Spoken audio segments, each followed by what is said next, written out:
Well, welcome. I'm delighted to be joined by Visakha Dharamdasa, who's a key member of our Women Mediators Network and someone that the British government has been working very closely with on the whole agenda of women central to peacekeeping roles and conflict resolution. Visakha, welcome. It's a pleasure to see you again. Perhaps before we go into some of the other questions, I'd be keen to hear from you directly, how did you get involved with this whole issue of peacekeeping and conflict resolution? What was your motivation? My biggest motivation is my son who went missing from the battlefield.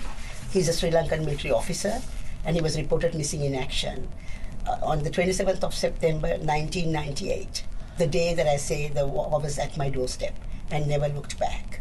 So that arrived directly, you were at home, you had a knock on the door telling you that your son had been missing in action and wanted to know what happened to him and to prevent any other sons or daughters from either side going missing. So at that point, the whole issue of what was happening in Sri Lanka, the importance of finding resolutions for peace and conflict resolution, what did you do next? The first thing I did was try to get everybody together, to get the families of the missing soldiers together, and then of course going to the International Committee of the Red Cross and trying to meet the Liberation Tigers to know exactly what happened. So you went directly there to meet the Liberation Tigers? I did go with and what kind of reaction?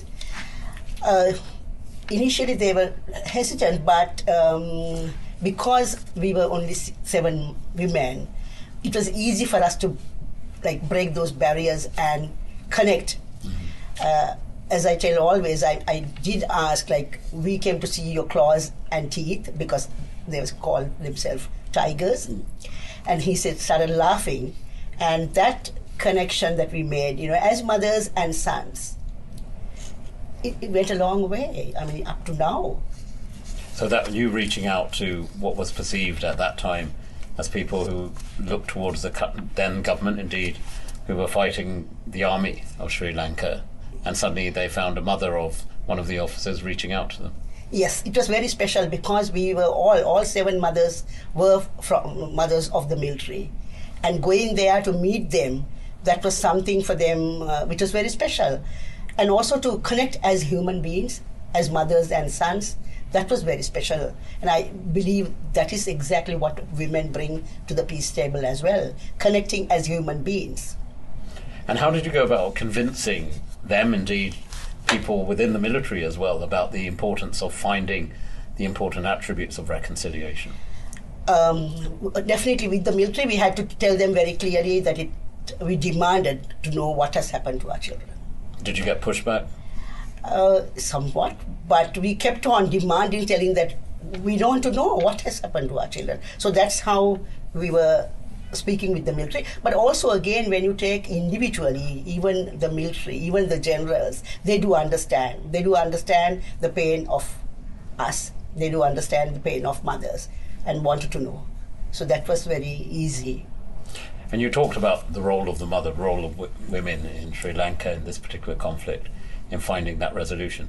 What do you think are the sort of qualities you were able to bring along with your friends and colleagues that were perhaps missing from finding that resolution to that conflict?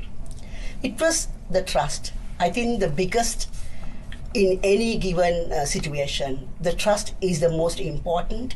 The trust that we could build with the Liberation Tigers, for them to trust us that we will not harm them. I think that goes a long way. So it's extremely important to build that trust. And also that we didn't have any other agendas. That was also very important. No political agenda, nothing. It was just to stop the war so that nobody will be killed. Well, you've taken all that strength of conviction, that experience, and you're now applying it in wider circles, further afield, within the context, and we've been delighted that you've been involved with the women mediators within the Commonwealth context. What role do you think women mediators can play? You've experienced it directly in Sri Lanka, but how do you feel your experience from the conflict in Sri Lanka can play out to resolving some of the other conflicts around the world? That's why I was just this afternoon I was telling, in 1960 we had Madam Sirimao Bandaranaike who could intervene between India and China, these big powers. and stop an imminent war and massive destruction. And we feel that right now we don't have anyone like that or any entity like that. And we are having lots of hopes about the women mediators across the Commonwealth, that we could play that role, and especially in the subcontinent and beyond that, and beyond the Commonwealth as well. Well, I mean, we're very keen, and as Minister for the Commonwealth, I'm very keen to see a very active role for women mediators. What advice would you give me? Listen to us, recognize our work, and let us be, you know, wherever there's an opportunity, give us the opportunity to mediate. Well, Visakha, we'll continue to give you the opportunity and others like you.